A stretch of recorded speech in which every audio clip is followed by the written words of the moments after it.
Il-ġimgħa fl-Imdina se jittella kunċert bis-sem ta' mużiċisti tal-Forzi Armati ta' Malta u dawk tal-Forza tal-Ajru tal-Istati Uniti li huma bbażati fl-Ewropa.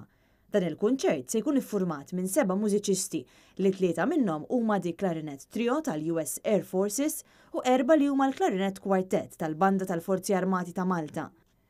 Żżorna il-barracks tal-AFM f'Ħalluqa fejn qed isiru l-provi għal dan il-kunċert. Hemm tkellimna mas-surmast tal-banda tal-AFM, Warrant Officer Jonathan Borg. Il-kunċert se jkun imżewwaq biex ngħidu hekk kemm mużika Maltija kif ukoll mużika Amerikani. Kull grupp kemm il-Clarinet Quartet tagħna kif ukoll il-Clarinet Trio tal-Amerikani se jagħmlu dawk is-siltiet weħedhom kif ukoll fl-aħħar tal-kunċert kemm aħna bħala Maltin kif ukoll huma l-Amerikani se naqgħdu flimkien ħanamlu siltiet tradizzjonali kemm Maltin kif ukoll Amerikani.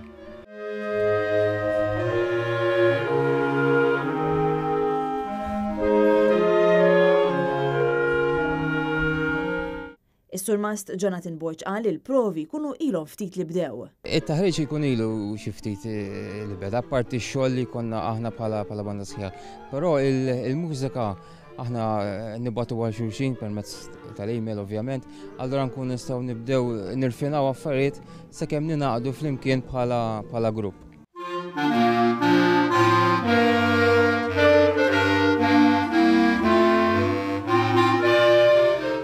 Tkellimna wkoll ma' Senior Airman tal-US Air Forces li huma bbażati fl-Ewropa, Randolph Palada, li tkellem dwar kif il-mużika għalihom imezz li jikkomunikaw aktar man-nies għaliex ix-xogħol tagħhom ma tantx jippermettilhom dan.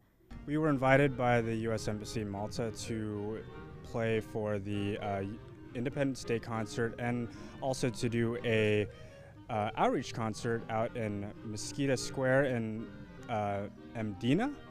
And so we as Air Force musicians, we like to use music as a bridge to sustain and to create cultural partnerships. And this is one of the big significant things about being here. Il-kunċert se jsir il-ġimgħa fi Pjazza Mesquita fl-Imdina u se jibda fis-7:30 ta' filgħaxija.